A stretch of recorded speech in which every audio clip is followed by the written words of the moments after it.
Hi friends, ನಾವು ನಿಮ್ಮ ರೇಖಾ ಶಂಕರ್. ಎಲ್ಲರೂ ಹೇಗಿದ್ದೀರಾ? ಯಾರಿನ್ನೂ ನಮ್ಮ ಚಾನಲ್ನ ಸಬ್ಸ್ಕ್ರೈಬ್ ಆಗದೆ ನೋಡ್ತಾ ಇದ್ದಾರೆ, ದಯವಿಟ್ಟು ಸಬ್ಸ್ಕ್ರೈಬ್ ಮಾಡಿ, ಸಪೋರ್ಟ್ ಮಾಡಿ.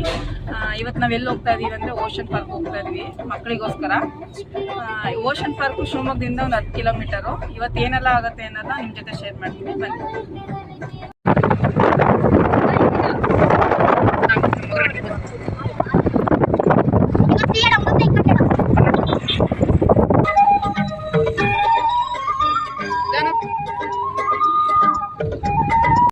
ನಮ್ಮ ಮಕ್ಕಳೆಲ್ಲ ತುಂಬಾ ಹ್ಯಾಪಿ ಆಗಿದ್ದಾರೆ. ನಾವು ಓಷನ್ ಪಾರ್ಕ್ ಕರ್ಕೊಂಡು ಹೋಗ್ತಾ ಇದೀವಿ ಅಂತ.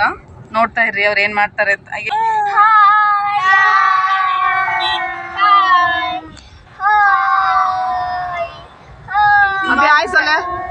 ನಾವು ಶಿವಮೊಗ್ಗ ಬಸ್ ಸ್ಟ್ಯಾಂಡ್ ಕೂಡ ಬಂದಿದ್ದೀವಿ. ಇವಾಗ ತಿಂಡಿಗೆ ಹೋಗ್ತಾ ಇದೀವಿ. ಬೆಳಗಿನಕ್ಕೆ ಹೊರಟಿರೋದ ಕಾರಣದಿಂದ ನಾವು ತಿಂಡಿ ತಿಂದಿಲ್ಲ. ಇವಾಗ ತಿಂಡಿ ತಿನ್ನಕ್ಕೆ ಹೋಟ್ಲಿಗೆ ಹೋಗ್ತಾ ಇದೀವಿ. ಬಸ್ ಸ್ಟ್ಯಾಂಡ್ ನೋಡ್ತಾ ಇದೀರಾ, ಶಿವಮೊಗ್ಗ ಬಸ್ ಸ್ಟ್ಯಾಂಡ್ ಇದು.